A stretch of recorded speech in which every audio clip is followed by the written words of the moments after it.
is sign in, okay, when you're using the tool. So this morning is 4/23/12, and same Osa, and then last name? Ozden. Ozden? Yeah. Okay, great. And you're with the Agiant Lab, yeah? Yeah. Yeah, okay. So normally you would have to write those things, okay? Okay. Today I'm going to write training here, but normally you can leave that blank when you're using it on your own. That's just a notation for our accountant, so she knows there's an extra charge for training because he uses my time. Okay, and today we're only going to do titanium, just as a demonstration, and we'll write down notes about our rate and our thickness later, okay? Okay. So now that we've, now we're properly using the instrument because we've signed in. Okay. So when you come to the instrument, you should check for a few things, and I'm going to point out some stuff here as well. This is a guidebook, which is in slight need of updating, but it has most everything here. It's mostly accurate. Okay. So when you reach the instrument, it'll tell you here to kind of check and see what's going on. The ion gauge here should be at least in the -5 range. Okay, -5 torr, right? It's not that great right now because I just restarted the instrument, but that's the chamber pressure, okay? This one and A. B is the pressure in the cryo pump back here. That's not as relevant to our interests right now. Okay, I use that when I'm doing maintenance. All right. So, but these two gauges are useful. This is for low vac and this is for high vac. Okay. This should be -5. It should be at least. This least. one should be at least that good. If we're in high vacuum mode, this one will be 0. 0. Okay. Right. We'll see when we pump out again. This one will take us down from atmosphere, and then this one will take over. Okay. Right. The other thing you should look at is this temperature monitor. Okay. Right now you can see it's showing 5-6 Kelvin. Okay. That's the temperature of the cryo pump. Okay. Before I started the regen process that renewed the cryo pump for the next few weeks. Okay. This was showing like 16 Kelvin. Okay. If it's above 15 Kelvin, and you see that I don't have 3 or 4 days on the instrument booked for a regen coming up, you should tell me about it, right? Or if you know I just regenerated it, if you come back later this week and you see that it's 16 Kelvin, you should let me know about it. Okay. Because it means it's running hot and it's pumping inefficiently. Okay. But normally it'll take us, a month to get that high again. Okay. If for some reason you just see a string of bars across here and you want to know what the temperature is, you can just turn this on and off. Okay, like that. All this does is read the temperature sensing resistor in here. It doesn't do anything else with the instrument. Okay, so if it gets reset, just turn it on and off. Okay, and then you can read the temperature again. I like to show people that because sometimes I get phone calls. They say, "Hey, I can't read the temperature." I'm like, "Turn the thing off. Turn it back on." Okay. All right. So, give you a sense of things. Vacuum pump, vacuum chamber. Excuse me. High vacuum cryo pump. On the other side of this hose, through the wall in a different room, is the low vacuum pump, which is dirty and loud.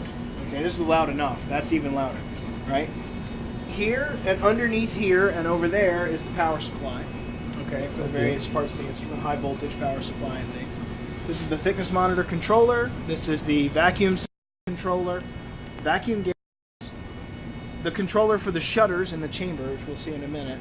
The controller for the source indexer. We can have up to 6 different materials, okay, loaded up at once. Usually people do 2 or 3 at most, but some people just do 1.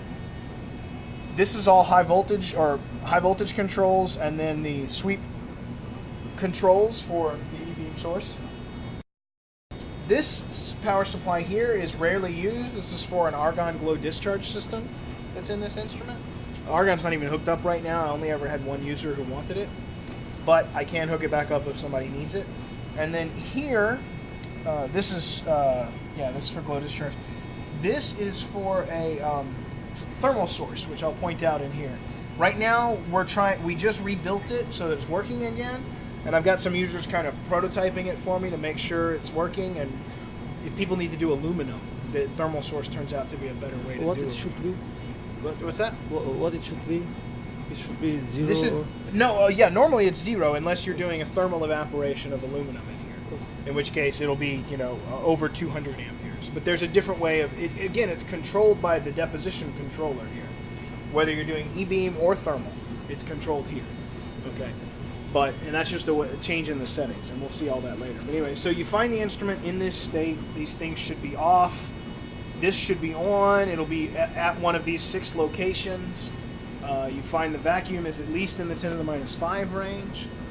Typically, sometimes if it's been pumping for a while, it could be down to the 10 to the minus 7 range. Okay, and the temperature should be less than 15 Kelvin. Okay, if you see this, then you're okay to proceed. If not, and you have a question, you can call me. Okay, I'm on call for anything, or you can just kind of look back at your notes or look at this and double check, see what you need to do. Okay, we're ready to vent at this point, because if you were here to do an evaporation, you would load your sample, right, and your materials to evaporate. Okay, and we got to get in the chamber to do that. Right now, it's being pumped by our high vacuum pump, so we have to safely vent. In some systems, you have to do this manually and be careful not to damage the pump. In our system, it's automatic. It's very good. It's foolproofed. Okay? Unless there's a power outage, all right, while you're doing this. Even if it happens before or after, it doesn't matter. As long as it's not while you're doing this, you're okay. So right now you can see this is a readout telling you what's going on. So the mechanical pump is off. The roughing, the low vacuum valve is closed. The high vacuum valve is open. The cryo pump is running. These things only happen when I'm doing maintenance. Okay, and this is to vent the chamber. So these 4 lights are the only ones you're going to see operate normally. Right? This is open right now. When I'm ready to vent, I just press the stop button. Okay? It automatically closes this valve. The high vacuum gauge turns off. The pump will turn on. And then, well, excuse me, the vent. Well, I'm sorry, we're not roughing yet. Later, the pump and then the roughing will come on. We're venting now. So, okay? And this does it automatically. Now, when you're using the instrument by yourself, it'll keep venting long after the door is open. Okay, there's a certain time associated with the venting cycle, and it's usually more time than the instrument actually needs to vent. It'll just make some noise. It's just blowing nitrogen gas. It's no big deal. You just have to deal with it. Okay, but since I'm here, I'll turn it off so we can talk. I can flip it back and forth between manual and automatic, and I have the key for that, and that will silence the venting once the door is open. Right now, we're not even in atmosphere yet. We're at 550 torr. Okay, we need to get at least 760, right? So, and when 760 comes, you'll actually see the door will be available to move. Like right now, I can't pull it open. Okay. It's best not to pull it. You should just let it vent like that. Okay. Now you can see that's kind of loud. Okay. So today for training, I'm going to do that. Okay. And it's fine. I just turned the venting off. Is basically all I did, and I put it back in automatic mode so you guys can use it without issue. Now, I haven't had a chance to change this lately, but you can see I've got some foil covering a lot of the surfaces in the chamber. That allows me to clean it out more effectively. Some of them it's hard to cover, where they blow clean or whatever, so there's some evaporant on here. All right, we talked about shutters. All right, I want to show you those. The substrate shutter, you'll typically have to open at this point, okay, because you need to attach your devices up here to the substrate stage. The Egon shutter, you might open at this point as well. To load your materials. Okay. For instance, right now we're on the second position, which is gold. You can see it's got some gold around it, right? So you can tell that's what's been evaporated. Today we're only going to do titanium. So we're going to rotate to the titanium position. Now titanium is special. It is always in position 1, and it's always loaded. It's the only material for which you do not need a liner. For this, all these other ones, you're supposed to put the material in a cup of a certain material, depending on what material you're evaporating. A lot of times it's a graphite crucible liner. Titanium we put in there without any cup, and we provide it for you guys for a couple of reasons. One, it's not that expensive. Okay. Here's some extra. If you ever see that it's low and you need titanium, you can add a piece or two. Okay. The other thing we have in here are crystal monitors. Okay, and I'll talk about those in a moment. And large glass slides, okay, which are used to replace the mirror in the back. I'll show you how that works in a minute. Okay, but anyway, the titanium is actually good for the vacuum chamber. It helps condition a vacuum chamber, and it's frequently used by people for adhesion layers, for depositing things like gold. So, And because it's cheap, we just provide it. So you can just add it straight. Everything else has to go in these little graphite cups. Okay, so we've got some titanium. So I'm going to go ahead and close my source up. Right? If I was doing the thermal source to do aluminum or something, I would open that. I would load my filament in there, load it up with aluminum. This is 2 big electrodes, which are currently off. Everything's off. The chamber door won't open if the electrodes will turn off if they're powered up when you open the chamber. There's safeties. So what's the question? What is this for? What is this? This for what? This is thermal source. Thermal source. Yeah. Again, at this point, only for aluminum. Okay. So we also have an E-beam source assigned for aluminum because some people are doing it that way, but we're trying to transition to thermal because it works better. But for everything else, E-beam is fine. If it can't be done by an E-beam, then it's probably not appropriate for this tool. So, and anything on this list, along with a handful of other things, like nickel is not on this. And I know people do that successfully in here, and molybdenum is not on this list, but I know that gets done in here as well. But anything on this list is already approved. Anything else you should check with me about. A lot of things are okay. I had someone I trained last week. He wants to do zirconium oxide. Okay? We looked it up in the reference guide. Not a problem, right? Okay. And we looked up what materials he would need and everything, right? So, but other things weirder, like zinc, not good. Any zinc compound is just not good. So, and that's because zinc is just really bad for evaporation. It's much better to be spun. Anyway, so that's that. In here, so we've got that. There's the mirror, okay? We coat it with metal as we evaporate things. If it's broken or flaking or whatever, you can put a new one. Put this glassware disposal in the gowning room. Okay, it's just got a clamp. How can right you there. change? It's just a clamp. Just you Okay. squeeze this clamp and put a new one on. Okay. Okay, and then what you'll do is evaporate titanium onto the mirror, make a new mirror. All right, and what that allows us to do is see the source upside down through the top of this window and have this piece covering the bottom so we don't get things clogging the window over time. We used to have a shutter here that didn't do a very good job, and the window was always covered and you couldn't see. We solved that. Okay.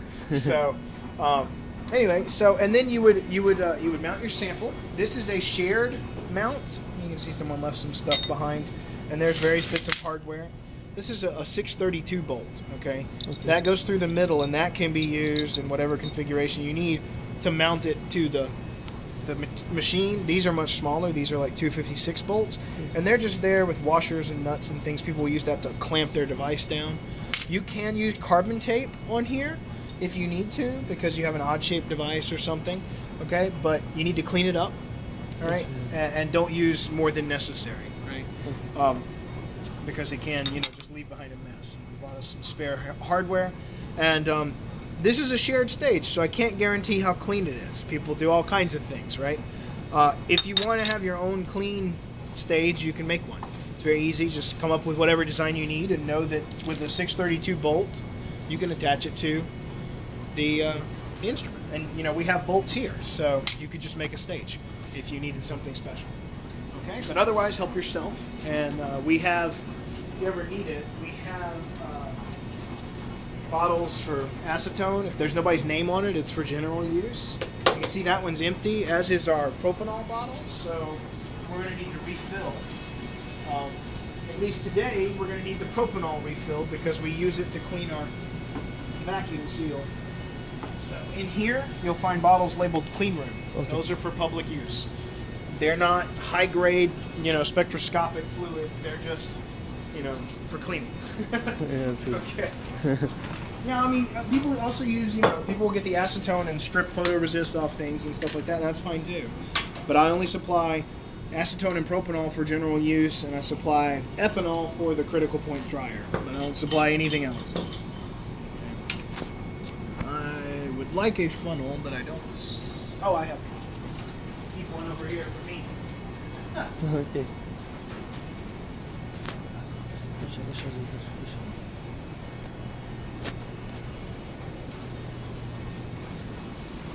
One of the nice things about the clean room is if you leave stuff lying around, it doesn't really accumulate dust. So So my funnel is still clean, even though it's just been sitting on a shelf over there. Clean enough for this, at least. And this is just a spray bottle, and this helps maintain the E-beam. And I'll show you how in just a moment. Okay. Alright, so that's good for now. There to deal with in a minute. I'll put this back up in here. This has some suction on it, so it takes a little effort to get the door open. Okay. Okay. Alright, so we would mount our sample, okay? Let's pretend we did that. And then you should go ahead and, just as good practice, close the shutter. Because what's going to happen when we run the instrument is we're going to start the evaporation, and then once we get the rate we want, we'll open the shutter, right? So you don't want that coating your sample until you're ready, right? Okay, so what I'm going to do here is prep the seal, okay? So you can see the O-ring kind of popped out. This happens sometimes, okay? And it can vary, you know, as to why, all right? But you just want to tap that back in place because you don't want it getting pinched and causing damage. Okay? So just kind of run your hand across it like this. See where it pops out a little bit. Now you can see there's some dust and things on there. I might need to pull it out and clean it later, but I think we'll be okay for now. Because anything that gets on that O-ring, this is what it seals against. So you want both of these surfaces very, very clean. And this one, just around here, the propanol will dry very quickly and not leave a residue, so that's fine. Okay. You can see I get a little material. And then this one, I can do the same thing. It won't hurt the O-ring. Okay. It won't even hurt the lubricant that's on the O-ring. It's very gentle. But this is the best way to, you know. And again, I'm not going to get all of this without taking the O-ring out and scrubbing it more substantially, which is not something you have to do. If you see that it's like this, you can let me know and I'll take care of it at my next opportunity. Okay? I'd rather not have a user mess something up and feel responsible for it, you know. But doing what I just did, you get some material on it every time. And that will make sure that you get a good seal, so you don't waste your time with vacuum. Final thing, I talked about this deposition controller. It has built into it a rate monitor, right? A crystal monitor, thickness monitor. That's here. So if you want to ever change that because it's not working or something, you just reach in there and pull it out. It's got a friction fit with a little spring that sometimes pops out, but usually just stays in place. And one side of these is coated in gold, and that faces the chamber. The other side has an electrode in gold, okay? And there's a piece of quartz in between them, right? That faces out to the chamber. And it'll get stuff accumulated on it, and that's what this counts, okay? Based on the factors we program into the instrument, okay? How can we know we need to change that? I'll tell you in just a second. That's a good question. Just about to get to that. So put it back in. It's just a friction fit, okay? If it feels like it's very difficult, then you should take it away and look and make sure the spring is in there, okay? If the spring has popped out, just push it back in with your finger and then put it back, okay? When I do that, this is one of the indicators that you need to either change the crystal or reset the instrument. See, Xtal is flashing right there, okay? This switch right here only resets this. Okay. It's an on-off switch, so I can do that. And that's the easiest way. There's a way under the menu. It's about 5 steps, and I don't even remember it usually. I have to go look it up because it's not obvious. So I recommend if you change the crystal, you should do that. Now, we just put a crystal in that was working. So it should come back up, and it shouldn't be flashing anymore, okay? The other indicator is nothing is happening right now and the chamber door is open.